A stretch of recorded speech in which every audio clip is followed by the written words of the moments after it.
ভারতের বাংলাদেশ সফর স্থগিত করা নিয়ে বিসিসিআই থেকে কোনো বার্তা আসেনি। আগস্টে নির্ধারিত সময়ে সিরিজ আয়োজন করার প্রস্তুতি নিয়েই ভাববে বিসিবি, এমনটাই জানিয়েছে বোর্ড সভাপতি ফারুক আহমেদ।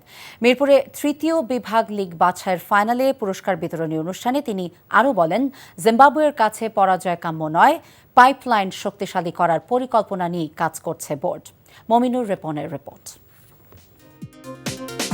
আগস্টে বাংলাদেশের মাটিতে অনুষ্ঠিত হতে যাওয়া ওয়ানডে ও টি-20 সিরিজ খেলতে আসছে না ভারত।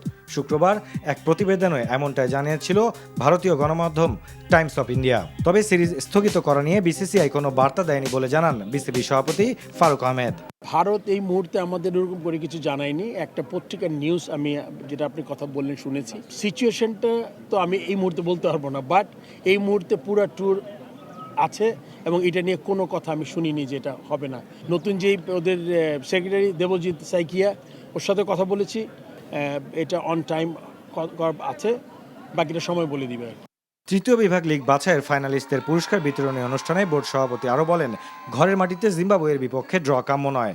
পাইপলাইনে ফাটল থাকায় জাতীয় পর্যায়ে যোগ্য ক্রিকেটার পাওয়া যাচ্ছে না, তাই পাইপলাইন মেরামতে মনোযোগী হতে চায় বোর্ড। আমাদের পাইপলাইন আপনার এখনও জিনিসটা ভাঙা অবস্থায় আছে, এটি নিয়ে আমাদের আরও বিশাল পরিকল্পনা করতে হবে, সো দ্যাট আমরা রেগুলার বেসিসে প্লেয়ার পাই যারা ন্যাশনাল টিমকে ফিট করবে। সাম্প্রতিক সময়ে যেসব বিষয়গুলো নিয়ে ফারুক আহমেদ আলোচিত তা ভিত্তিহীন বলে দাবি বোর্ড সভাপতির।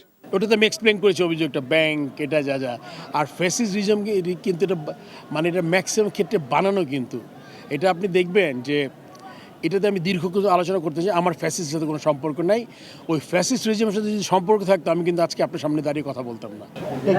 Mominur Ripon, NTV news, Dhaka. Bundle থাকলে প্রতি সেনমানিতে টাকা বাঁচবে। বিকাশ সেনমানি বান্ডেল কিনে জিতুন প্রতি লেনদেনে।